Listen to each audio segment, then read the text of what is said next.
First reactions of Nicki Minaj and Lil Baby's new song, Do We Have a Problem?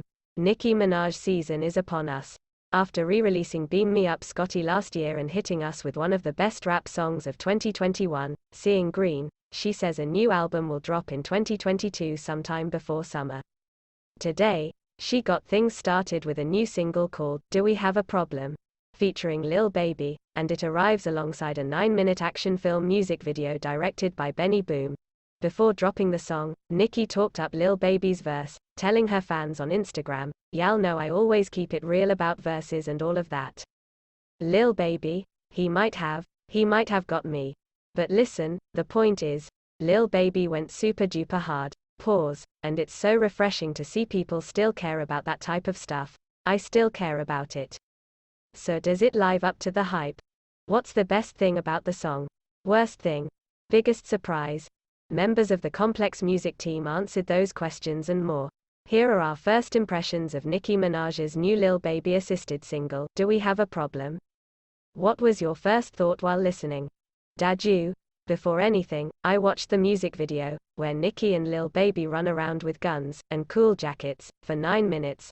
All the cutscenes distracted me from forming an opinion on the actual music at first, but one thing was immediately clear. Nicki and her team really believe in this song, and they threw a ton of money at it.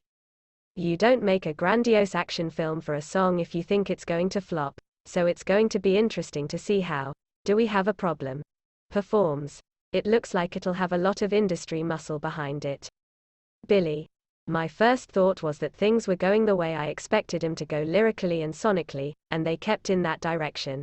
I wasn't blown away, but both of them were solid. Laura. I wasn't a big fan of Nicki Minaj's flow on the chorus, and I thought her delivery on the first verse suited her much better. On the verse, Nicki demonstrates her skill, weaving in and out of different flows while paying homage to fallen rappers and throwing in homophones and other wordplay. Lil Baby's verse wasn't as great as some of his previous features, but still enjoyable. Best thing about the song? Dadju? Nicki and Lil Baby trading bars. We all know Baby is capable of keeping up with, or out-rapping, list artists on their own songs right now. Just last year, we saw it with Drake, J. Cole, and others. So it was cool to hear Nicki rap alongside Baby, even jumping in with bars of her own at the end of his verse. Before Do We Have a Problem? Dropped, she hinted that Baby might have bodied her on it, and you can tell that motivated her. Nicki is trying lots of flows here, clearly trying to push herself in new territory. I think that natural competition helped the song. Billy.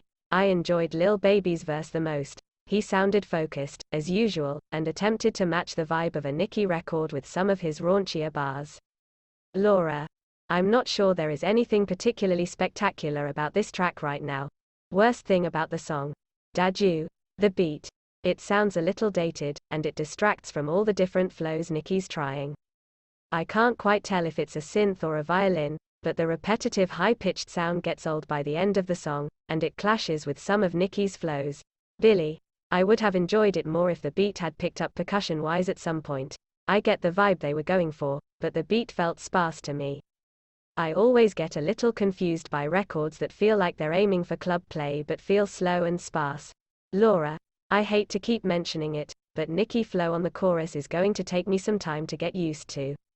I feel like it was Nicki who once criticized rappers for making the same song over and over again.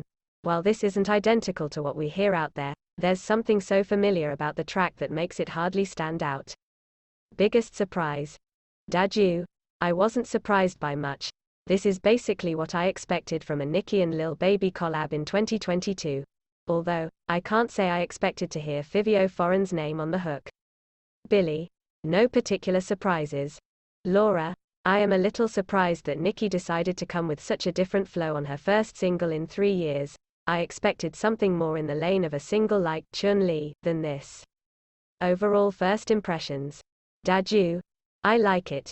It's not perfect, but it does give me hope for Nicki's next album. It's an ambitious song, stacking a bunch of different flows and melodies on top of each other, and for the most part one thing Nicki pulled off what she was going for. You can tell she's motivated right now. I hope the rest of the album has better production, though. Billy. This is a solid single that I'm sure both of their fan bases will enjoy, pushing toward the top of the charts. I would have enjoyed it more if Nicki had taken a couple bars of her verse to speed up and match Lil Baby cadence-wise. But at the same time, I think some people will enjoy the yin and yang of her more deliberate delivery sandwiching his verse. Also, I'm still trying to figure out how I feel about the "son your whole set like it's around 6" line. Laura. I'm not quite a fan of "Do we have a problem?" right now. With the hype around Nicki Minaj's first single in 3 years and the momentum Lil Baby has been building over the past few years, this could have been a huge hit. Even the promotion for the track was exciting. Unfortunately, it's a little underwhelming. Nicki's new flow isn't sitting well with me and sounds like an attempt to attract a younger audience, or maybe even find success on TikTok. Lil Baby's verse was also not as impressive as his past work. I think this single has some potential to grow on me, but I may have to sit with it for a while longer.